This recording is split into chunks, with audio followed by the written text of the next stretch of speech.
और आप ईवीएम की बात कर रहे हैं ना, कर्नाटक के मुख्यमंत्री ने घोषणा कर दिया ईवीएम से चुनाव नहीं होगा। ये जीत है फर्जी, चोरी। एसआईआर जो हमारे नेता की शंका थी वो साबित हुई, चोरी हुई है, फर्जी सरकार है। 172 आदमी ने चिट्ठी लिखा है, मैं उसकी पूरी संपत्ति की जांच चाहता हूं। इलेक्शन कमीशन ऑफ इंडिया अपने उम्मीदवार की तारीख थी और उसके साथ इंडिया गठबंधन के तमाम संदिग्ध उम्मीदवार लोग हैं।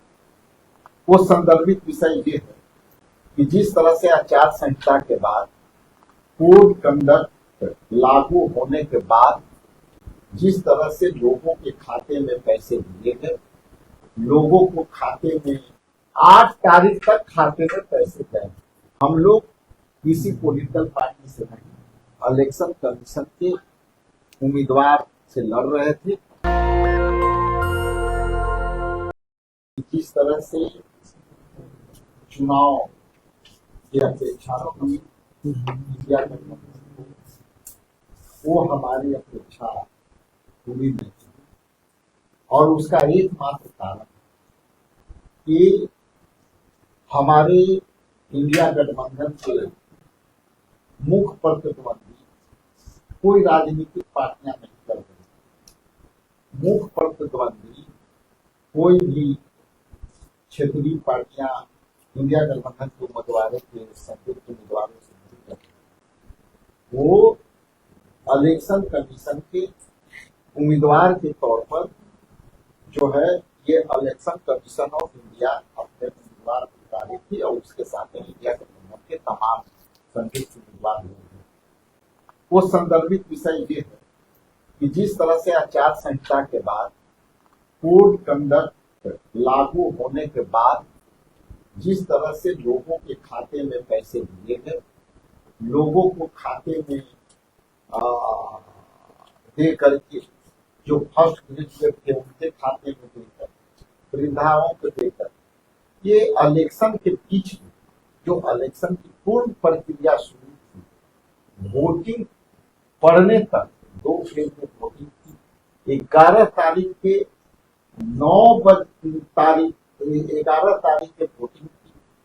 हमें जो ज्ञात हुआ है 8 तारीख तक खाते में पैसे गए और बिहार के सभी बूथों पर जो आजीविका दीदियां और अन्य स्कीम वर्कर को जो लगाए गए थे वो उनसे नंबर में लगे, वोटर के नंबर पर लगे महिलाओं और पुरुषों से ये पुष्टि थी, कान में जाकर पुष्टि थी, गेट पे घुसते ही पुष्टि थी कि क्या आपके खाते में पैसे आए।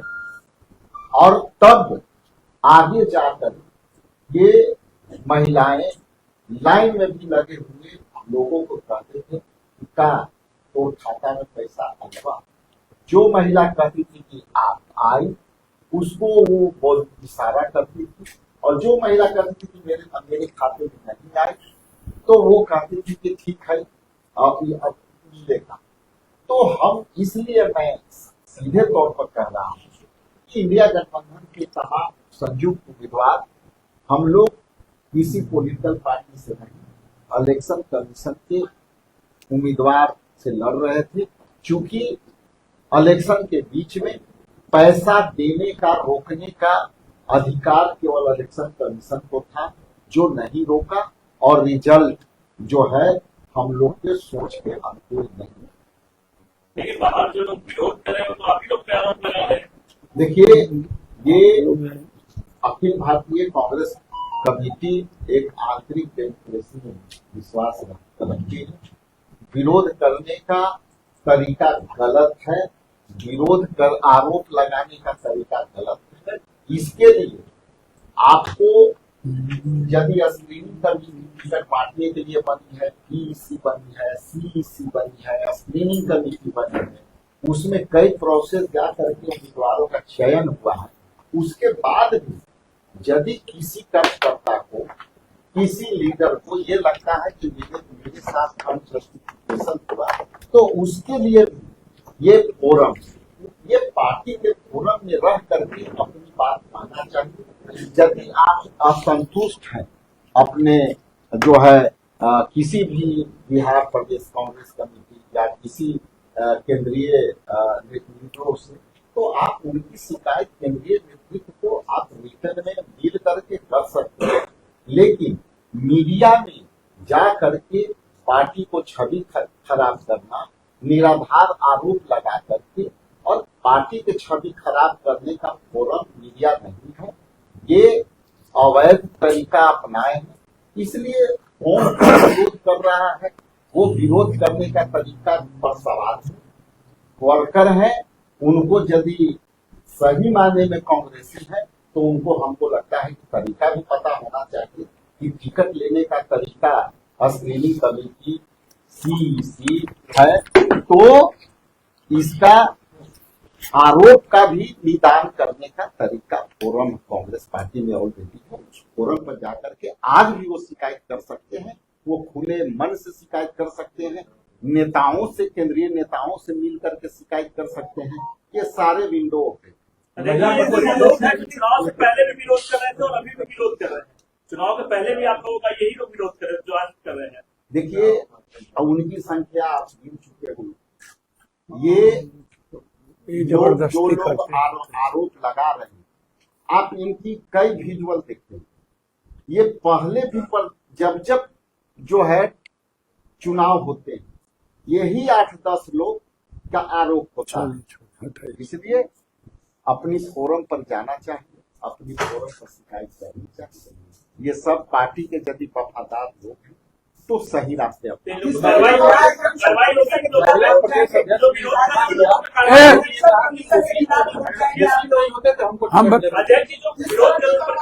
पार्टी की ओर से ये भी एक प्रक्रिया है, उस प्रक्रिया को अपनाई जाएगी। उस पर काम प्रोसेस है। ये पार्टी नेतृत्व तय करता है कि हमको कौन सा चीज कार्रवाई करनी है, नहीं करनी, लेकिन अनुशासन सुसंगत कार्रवाई निर्धारित हो। इलेक्शन कमीशन के खिलाफ वोट जाएंगे आप? महिला प्रदेश अध्यक्ष ने इस्तीफा दिया और उन्होंने कहा कि मुस्लिम नहीं होते तो हमको भी टिकट मिलता। नहीं, देखिए, क्या मुस्लिम का टिकट मिला है, सभी जाति धर्म से मिला करके आपको तभी से एक काम कास्ट इक्वेशन का भी टिकट मिला है, वो तो देखने का चीज है। आखिरी सवाल, जो विरोध कर रहे हैं उनका कहना है कि 2010 में करारी हार प्रदेश अध्यक्ष प्रभारी ने इस्तीफा दिया, 19 में कांग्रेस की लोकसभा में करारी हार, राहुल गांधी स्टेप डाउन की, बिहार में क्यों नहीं जिम्मेदारी? देखिए, जो लोग सवाल कर रहे हैं, करारी हार नैतिकता का पाठ पहले अपने देखें कि पार्टी के फोरम पर हमको जाके विरोध करना चाहिए, तब इस पर बात करना चाहिए। यदि नैतिकता का हनन खुद कर रहे हैं मीडिया में जाकर, तो ये कैसी नैतिकता का? आपका भी विरोध हो रहा है, आप समझाने आए थे, आप के खिलाफ लोग हो गए, कह रहे हैं कि आप दलाल हैं, आप एजेंट हैं, आप ही का विरोध शुरू हो गया। अच्छा, क्या हो गया? मेरी बात आप समझ। पहले तो 10,000 के चलते ये जीत नहीं है, ये जीत है फर्जी चोरी। SIR जो हमारे नेता की शंका थी वो साबित हुई। 49,000 पूर्णिया में वोट कटे। इस तरह इनके यहाँ, प्रवीण जी के यहाँ 36,000 वोट कटे। 19,000 तक जो कटे, 22,000 इनके सर के यहाँ वोट कटे। 19,000 तक, उसमें हम 27 वोट से 11,000 तक जो हम हारे हैं 127 सीट पर। पहला। दूसरा कि लगभग 83 पॉइंट कुछ % सीट पर इंडिया गठबंधन को बैलेट पेपर में अधिक वोट है। हम बैलेट पेपर में चुनाव जीत रहे थे और हमको मशीन में चुनाव हराने का प्रयास किया गया। किसी भी मंत्री को बैलेट पेपर में 2-3 मंत्री को छोड़ के तीसरे का नहीं है, हमको किया गया। तीसरा, 7 करोड़ 42 लाख वोट थे। 7 करोड़ 42 लाख के बाद 7 करोड़ 45 लाख कहां से हुआ? और वित्त मंत्री के हस्बैंड ने 1 करोड़ 73 लाख वोट फाजिल पड़े या ट्वीट किए हैं कल, आप उसको उठा करके देख लीजिए, 1,73,000 वोट कहां से आए। तीसरी चीज, वोट जब हम लोग के घर कटे, हमारा कटा वोट, कटा EBC माइनॉरिटीज का, तो 49,000 कटे तो हम 50,000 आधा हो गए। हमको अगले बार से ज्यादा वोट आया 93,000, ठीक है, और उसको आ गया 1,30,000। तो हमने बीजेपी का वोट लिया, अगले बार 65,000 कांग्रेस को वोट मिली और इस बार हमको 93,000 वोट आया। तो सर कैसे वोट उसको 130,000 मिल गया। उसके बाद 12 जगह पर 1,22,400, 1,22,400, 1,22,400, 1,22,400 इक्वल वोट कैसे आया। तीसरी चीज सकरा का जो वोट है आप इसको समझ लीजिए। रामा निषाद का वोट 1,03,75 है। और दूसरा वोट आपको मैं बता दूं कि ये यहाँ जो है क्या कहते हैं मुजफ्फरपुर में 1,03,75 है, इक्वल वोट है। अब आपसे मैं एक बात पूछना चाहता हूं, आप हमको एक बात बताइए कि आप कह रहे हो कि 10,000 आप हमको एक बात, आप एक सप्ताह पहले किसी को आपने टिकट दिया, उसके बारे में ना तो किसी को पता है मधुबनी में किसको टिकट दिया, ना कहीं पर 6 टिकट दिया और ना छाप पता है, और आपको 1 लाख से ऊपर वोट मिल गई। आप इतने बड़े जादूगर हो। 10 दिन पहले इनकी सीट कंफर्म हुई और 6 सीट मिला और 6 सीट में कोई वहां के कैंडिडेट को टिकट नहीं मिली, तो आप तब भी कह रहे हैं कि हम जीत गए। अब आप हमको एक बात बताइए, ट्रेन से ला रहे हो और पट्टी बांध के ला रहे हो, जीविका के गोदी में 6 तारीख को डाल रहे हो। अब आप चुनाव आयोग के हमारे अध्यक्ष जी ने स्पष्ट क्लियर था, हमारे नेता ने स्पष्ट कह दिया कि हम लड़ेंगे, हम झुकेंगे नहीं, चोरी हुई है, फर्जी सरकार है। बीजेपी चुनाव आयोग के माध्यम से लड़के नीतीश कुमार को खत्म करने का उनकी साजिश ज्यादा थी। हम लोगों को तो उन्होंने चोरी करके हराया, नीतीश कुमार को खत्म करने की साजिश थी कि बीजेपी चाहती थी। आप उठा करके देख लीजिए, जब तक नीतीश कुमार जी को एनडीए गठबंधन का नेता नहीं चुना गया तब तक वो रिजाइन करने नहीं गए। आप समझिए मजबूरी, आप इसको समझ लीजिए। और होम मिनिस्ट्री मांगा जा रहा था, नहीं मिली, एकदम कंफर्म कर दिया। उसके बाद आप इसको भी समझ लीजिए कि कांग्रेस पार्टी चुनाव हारी नहीं, हमें इंडिया गठबंधन को चुनाव हराया गया। हमें चोरी करके बिहार के गरीब जनता के अधिकार का छीन करके हमें हराया गया। हम जनता से नहीं हारे, आप इस बात को समझें। और लगातार हम इस बात को कह रहे हैं कि बीजेपी सिर्फ सत्ता के लिए इस देश के संविधान और डेमोक्रेसी को खत्म कर रही है। अब अंतिम में आपको 2 बात कहना चाहूं। पहला बात, आप बेफिक्र रहिए, कौन क्या बोल रहा है। हाथी चले बाजार कुत्ता भूखे आ जाए, ऊंट बैठियो जाए तो गधा से ऊंचा होता है, आकाश पे थूक फेंकने से कुछ नहीं होता। आप इन्होंने, हमारे नेता ने स्पष्ट कह दिया है, उस पर मुझे कुछ नहीं कहना। ये अध्यक्ष का दायित्व है, पप्पू यादव का दायित्व नहीं। नहीं, मेरी बात सुनिए ना, नहीं उस पर मैं कुछ नहीं कहूंगा। एक मेरी बात तो सुनिए ना। आपका क्यों विरोध किया? अच्छा मेरी बात तो सुनिए सर,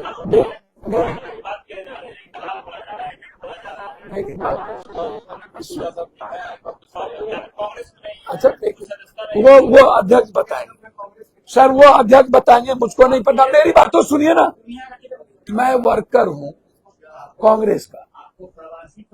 अरे सुन, आप चुप रहिएगा या नहीं। मैं वर्कर हूं कांग्रेस का, राहुल गांधी और प्रियंका गांधी और कांग्रेस का सच्चा सिपाही हूं। अध्यक्ष जी के रेस्पेक्ट और कांग्रेस के आइडियोलॉजी के लिए मैं दुनिया का कोई भी गाली सुनने को, वो समझ उनकी है।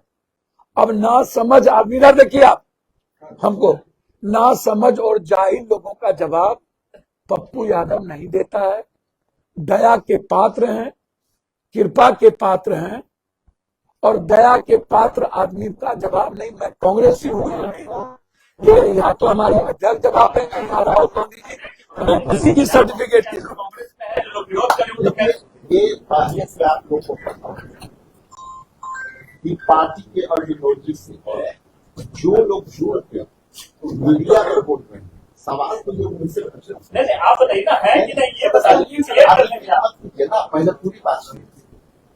जो लोग पार्टी को कह रहे हैं कि हम बड़ी वफादार हैं, हमारे साथ अनजस्टिफिकेशन है, तो वो मीडिया में रह करके पार्टी के नेताओं और पार्टी की छवि खराब कर रहे हैं कि नहीं। तो पहले तो उनसे समाज पूछ लीजिए जो लोग ये बात बोल रहे हैं कि हम जो है सवाल किए हैं कि आप पार्टी के हैं कि नहीं। यदि पार्टी के होता तो वो फोरम पर रख करके विरोध करता।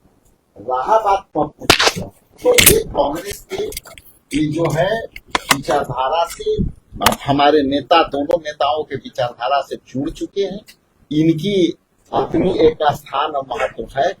ऐसे मैं तो जन्मजात कांग्रेसी हूँ, तो मुझे भी गालियां पड़ रही है सोशल मीडिया पर। ये बता दीजिए ना, पार्टी में है कि नहीं? ठीक है, मैं क्या बोला, पार्टी के विचारधारा से जुड़ के ये खुद पार्टी में है और पार्टी में विचारधारा से तो कोई भी जुड़ सकता है, लेकिन पार्टी में है या भाई नहीं? अब आप संतुष्ट नहीं होना चाहते हैं। बापू जी सॉरी, अब सवाल ये है कि अब देश में लोकसभा का चुनाव भी होगा, आप लोग ईवीएम को लेकर सवाल खड़े कर रहे हैं, आपकी आपत्ति जायज हो सकती है। तो जिस तरीके से चुनाव के बीच पैसे डाले जा रहे हैं, क्यों नहीं लोकसभा में विपक्ष के नेता राहुल गांधी को लेकर चुनाव आयोग को लिखते हैं और वो क्यों नहीं ये कहते कि अब मैं दो बात इस पर दो मेरा सवाल सुनिए, मैं समझ गया सर, दो बात समझिए जी मैं दो बात करना चाहूंगा, सिर्फ दो बात। जी पहली बात, हम वीवीपैट की काउंटिंग चाहेंगे।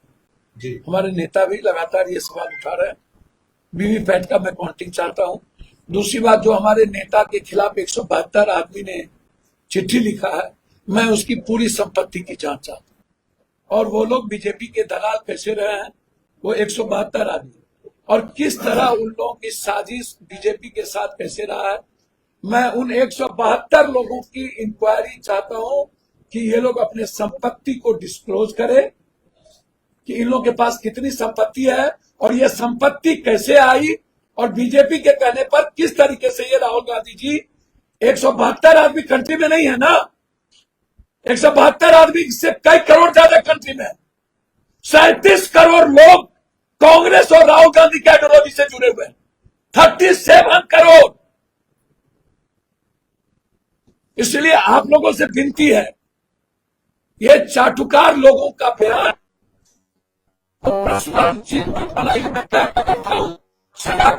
विनोबा गांधी नेहरू की भूमि है और इसको मैं मंदिर मानता हूं वैचारिक रूप से, और मंदिर और विचारों की जगह आना पप्पू यादव पूर्णकालिक कांग्रेसी है, था और रहेगा। ईवीएम से वोट चाहते हैं कि नहीं चाहते? अगला जो नहीं, हमारे नेता ने कह दिया। पप्पू यादव जी के बारे में आप लोग भले कंफ्यूजन कर ले, लेकिन ये पप्पू यादव जी कांग्रेस का एक हिस्सा है, ये हिस्सा रहेंगे और हिस्सा है। मेरी माँ किस चीज से चुनाव लड़ी? कांग्रेस से। मेरी पत्नी किस चीज से चुनाव लड़ी? मेरे दादा और मेरे नाना फ्रीडम फाइटर थे और कांग्रेस मेंबर थे। मेरे नाना कामेश्वर मंडल कास्ट समिति में, इंडिपेंडेंट का मतलब हम एसोसिएट मेंबर है कांग्रेस के।